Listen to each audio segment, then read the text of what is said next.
Vamos estudar hoje a lição 9 do livro Religião dos Espíritos, que tem como título Mais. O mais é sempre a equação nas contas da lei divina. Ao criar a criatura, determinou o Criador, tudo se crie na criação. Por isso mesmo a antiga legenda crescei e multiplicai-vos comparece ativa em todos os planos da natureza. Entreguemos o fruto nutritivo aos fatores de desagregação e, em poucas horas, transmutar-se-á em bolo pestífero.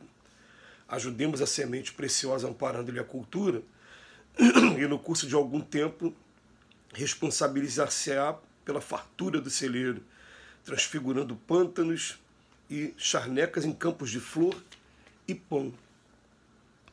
É assim que o mesmo princípio se revela, insofismável, em todo o caminho humano. Cede a lente dos teus olhos às arestas do mal, e a breve espaço não aprenderás senão sombras. Entorpece a antena dos ouvidos no enxurro da maledicência convertida em lama sonora, e acordarás no charco da calúnia, aviltando a ti mesmo. Fase da língua instrumento de críticas incessantes, e acabarás guardando na boca uma placenta envenenada, servindo a parturição da crueldade e do crime. Conserva os braços na estufa da preguiça e terminarás a existência transpirando bolor e inutilidade. Entretanto, se te confias ao amor puro, buscando estender-lhe a claridade sublime, através do serviço aos outros, atrairás em teu próprio favor a influência benéfica de quantos te observam às horas, entre a simpatia e a cooperação, acrescentando-te possibilidades e forças para que transformes a vida num cântico de beleza a caminho da esfera superior. Do que escolhas a cada dia para sentir e pensar, encontrarás auxílio para falar e fazer. Assim, pois, vigia o coração e fiscaliza teus atos com a lâmpada viva da lição de Jesus, porque terás sempre mais do que faças, em colheita de treva ou luz, conforme a tua sementeira de mal ou bem.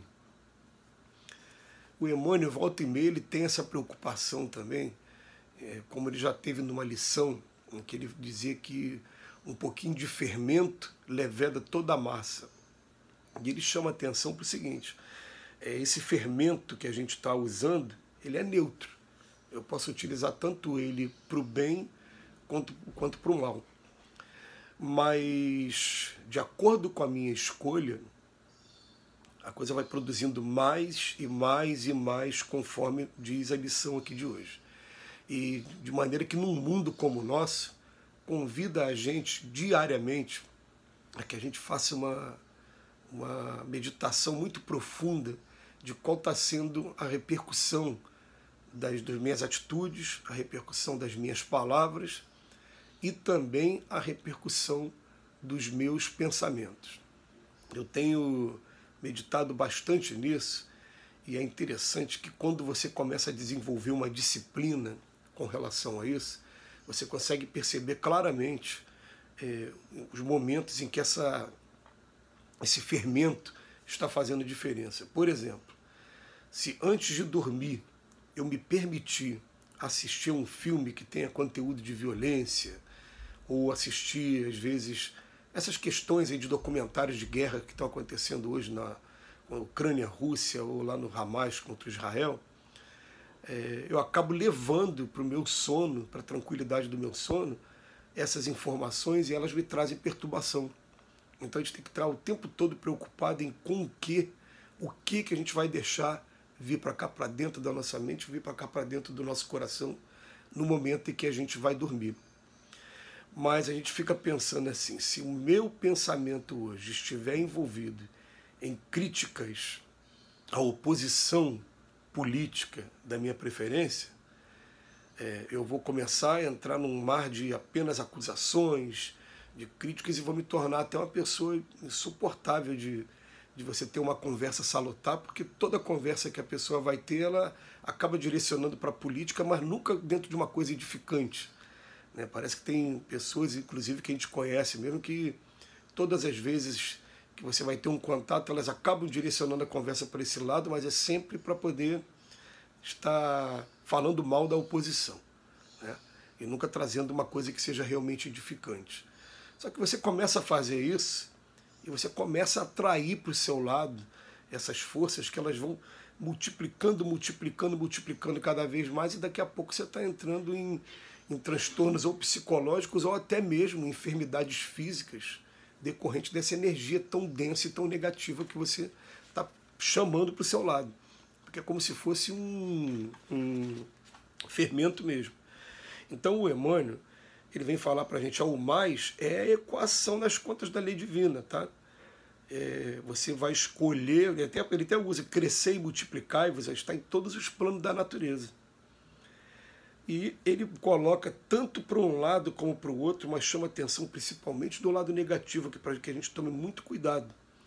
Porque se eu estou naquele fruto, dando fruto nutritivo que é para tudo que é desagregação, para tudo que vai separar, para tudo que vai destruir, em poucas horas eu vou ter um bolo que é pestífero aqui. Ó. É até interessante ele usar a palavra bolo, né? Que eu estou falando de fermento, fazendo alusão a uma outra lição dele. Ó. O bolo que você está produzindo ali não vai prestar. Vai ser um bolo que vai fazer muito mal às pessoas. Pestífero por quê? Porque está contaminando as pessoas que estão convivendo com a gente. E depois ele fala, não, olha só, se você ajudar a semente preciosa, amparando-lhe a cultura, olha como é que é diferente. Aí daqui a pouco você vai ver a fartura do celeiro, e o celeiro ele transforma pântanos, charnecas em campos de flor e de pão. Aí vem o Emmanuel com a sua poesia de sempre, né, para poder criar a tela mental.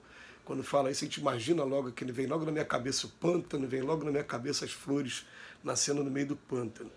Mas ele vem chamar a atenção, principalmente, que a gente tem que ter muito grande, porque bate a nossa porta com muita facilidade, porque a característica do mundo que a gente vive é que o mal ainda sobressai sobre o bem, ainda chama mais atenção do que o bem.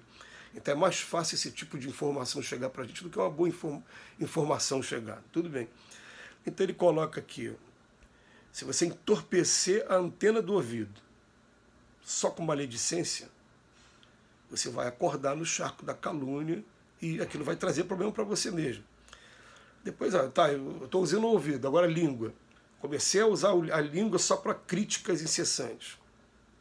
Eu vou começar a guardar na boca uma placenta envenenada, né, que vai estar trazendo a crueldade do crime. E depois do ouvido, depois da língua, agora ele fala dos braços. Agora, se eu começo a colocar os braços na estufa da preguiça, o que acontece? Eu estou entrando na inutilidade. Agora, se confiar no amor puro, buscando estender-lhe a claridade, o que vai acontecer? Essa influência benéfica vai observar as nossas horas, entre simpatia, ele chama a atenção. Gente, isso hoje, cientificamente, está sendo muito estudado e comprovado, e é muito bom quando a gente começa a fazer laboratório com a gente mesmo. Se eu ligar a minha antena para as coisas ruins, as coisas ruins vão chegar, e quanto mais eu deixar essa antena ligada, elas vão chegar mais e mais, mais e mais, daqui a pouco trazendo uma montanha que, para se desfazer, precisa de terapia, precisa de tratamentos mais enérgicos. Então, enquanto tem tempo, enquanto a gente não se deixou mergulhar totalmente nessa energia negativa, a gente vai contrabalançando e procurando o tempo todo buscar essa energia positiva também. E, é claro, né, eu falo que por mim, né, do autoconhecimento me fez isso. Eu não estou acostumado com essa energia toda positiva o tempo todo. Eu fico entendendo por que Paulo de Tarso ficou cego quando teve contato com Cristo. Eu estou querendo dizer que eu não consigo ficar assistindo palestra o tempo todo. Eu assisto uma, mas começo a querer assistir a segunda, a terceira, não, ainda que eu já quero voltar para a minha natureza normal, quero assistir alguma coisa de comédia, quero assistir alguma coisa para poder relaxar mais, né? Tudo bem. Mas, mesmo sabendo que eu tenho dificuldade com o lado divino ainda, é forte demais para cegar a gente, você se deixar levar pelo lado negativo é você ficar preso nas amarras do mundo inferior e é você jogar oportunidades muito boas fora, porque a gente tem que aproveitar enquanto a gente está encarnado. Se faz esse estrago enquanto a gente está encarnado, imagina quando a gente estiver desencarnado. Fica a mensagem do Emmanuel, que Jesus nos abençoe hoje e sempre.